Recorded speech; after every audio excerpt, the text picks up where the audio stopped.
भगवद गीता। ज्यादातर लोग इसे एक धार्मिक ग्रंथ के तौर पर जानते हैं, लेकिन आज हम इसका पाठ नहीं करने वाले। हम इसे एक बहुत ही गहरे मनोवैज्ञानिक नाटक की तरह देखेंगे।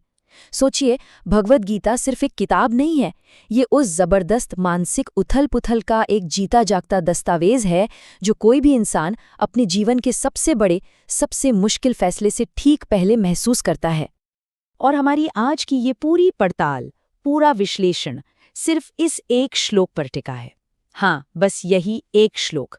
इसी एक श्लोक और इसकी जो व्याख्या है, उसके जरिए हम एक महान योद्धा के मन में जो तूफान चल रहा था, उसे समझने की कोशिश करेंगे।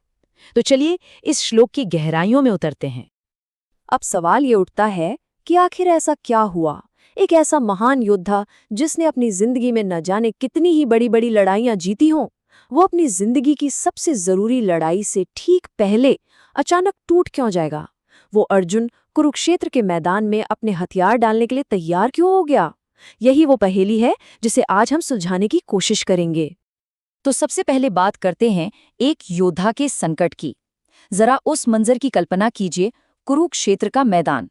दो विशाल सेनाएं एक दूसरे के खून की प्यासी खड़ी हैं और ठीक बीच में अपने रथ पर खड़े हैं अर्जुन। और इस पल में वो कोई देवता नहीं, बल्कि एक आम इंसान है जिसके सामने एक नामुमकिन सा चुनाव आ खड़ा हुआ है।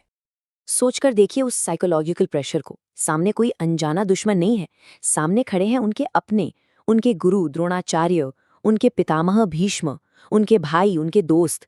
ये वही लोग हैं जिनके साथ वो बड़े हुए, जिनसे उन्होंने सब कुछ सीखा, और आज नियति ने उन्हें उन्हीं पर बाण चलाने के लिए खड़ा कर दिया है। ये कोई मामूली बात नहीं थी। अब देखते हैं कि इस संकट की शुरुआत कैसे होती है।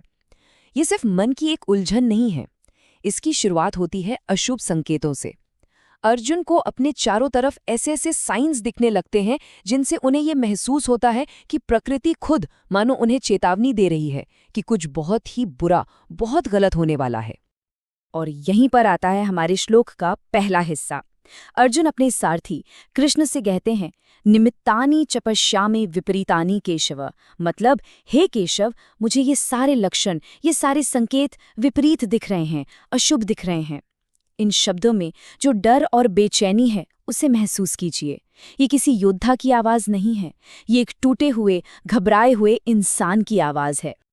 और ये संकेत सिर्फ मन का वहम नहीं है। व्याख्या के मुताबिक अर्जुन को क्या क्या दिख रहा है? एक तो उनके मन में जबरदस्त बेचैनी है, फिर बाहर उन्हें आसमान से तारे टूटते दिख रहे हैं, मतलब उल्कापात। धरती कांप रही है, भूकंप आ रहे हैं, तेज हवाएं चल रही हैं, पक्षी रो रहे हैं, सूरज भी धुंधला पड़ गया है, और आसमान से खून की बारिश हो रही है। तो अंदर का डर और बाहर का ये भयानक माहौल, ये दोनों मिलकर उनके हौसले को पूरी तरह से तोड़ रहे हैं। अब ये जो मानसिक उथल-पुथल है, ये सिर्फ सोच और विचारों तक नहीं रहती। अब आता है शरीर का विद्रोह। जी हाँ, अर्जुन का अपना शरीर ही अब उनके खिलाफ हो गया है। उनके मन का संकट इतना गहरा है कि उसका असर अब सीधे सीधे उनके शरीर पर दिखने लगा है। ये लक्षण आज के ज़माने में जिसे हम पैनिक अटैक कहते हैं, कुछ वैसे ही हैं। उनके हाथ पैर ढीले पड़ रहे हैं, उनमें जान ही नहीं बची है, उनका मुंह पूरी तरह सूख रहा है और पूरे शरीर में एक कंपकपी छूट रही है। हालत ये है कि जिस गांडीव धनुष को उठाने में उन्हें कभी जोर नहीं लगाना पड़ा, वो आज उनके हाथों से फिसल रहा है। ये साफ दिखाता है कि मानसिक तनाव अब पूरी तरह से उनके शरीर पर हावी हो चुका है। तो सवाल ये है कि आखिर शरीर की ऐसी हालत हुई क्यों? ये सिर्फ डर नहीं है, इसकी जड़ में है धर्म और दुविधा का एक बहुत बड़ा संघर्ष। देखिए, अर्जुन एक क्षत्रिय हैं और एक क्षत्रिय होने के नाते उनका धर्म है युद्ध करना। लेकिन उनका दिल, उनकी आत्मा कह रही है कि ये युद्ध, ये तो सरासर अधर्म है। और अब आता है श्लोक का वो हिस्सा जो अर्जुन के पूरे तर्क का सार है। वो कहते हैं, न च श्रेय अनुपश्यामि हत्वा स्वजनमाहवे। मतलब, इस युद्ध में अपने ही लोगों को मारकर मुझे दूर दूर तक कोई कल्याण, कोई भलाई नजर नहीं आ रही। ये उनके संकट का केंद्र है। उनके लिए इस जीत का कोई मतलब ही नहीं बचा है। तो अर्जुन के लिए ये युद्ध एक तरह से मॉरली बैंकरप्ट हो चुका है। उन्हें इसमें न तो कोई फायदा दिख रहा है, न कोई जीत और न ही कोई खुशी। उन्हें बस एक ही चीज दिख रही है, पाप, और एक ऐसा रास्ता जो सीधे नरक की ओर जाता है। उनके हिसाब से इस जीत से न तो इस दुनिया में सुख मिलेगा और न ही मरने के बाद। अब एक बहुत ही गहरे विचार पर आते हैं जो अर्जुन की हालत को एकदम साफ कर देता है। श्लोक की व्याख्या में एक जबरदस्त मेटाफॉर, एक रूपक का इस्तेमाल हुआ है, जो है चिंता बनाम चिता। ये चिंता के विनाशकारी स्वभाव को बहुत अच्छे से समझाता है। जरा इस तुलना की गहराई को देखिए। कहते हैं कि चिता जो होती है वो तो मरे हुए शरीर को जलाती है ना? लेकिन चिंता चिंता एक ऐसी आग है जो जीवित इंसान को अंदर ही अंदर जलाकर राख कर देती है। और अर्जुन इस समय ठीक उसी चिंता की आग में जल रहे हैं। ये मानसिक पीड़ा उन्हें जीते जी भस्म किए जा रही है।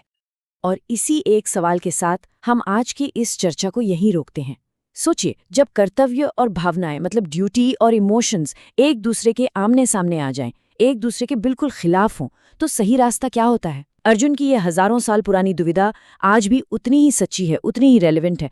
जब हमारा कर्तव्य हमसे कुछ ऐसा करने को कहे जो हमारी आत्मा को, हमारे ज़मीर को गवारा ना हो, तो हमें कौन सा रास्ता चुनना चाहिए? इस पर विचार जरूर कीजिएगा।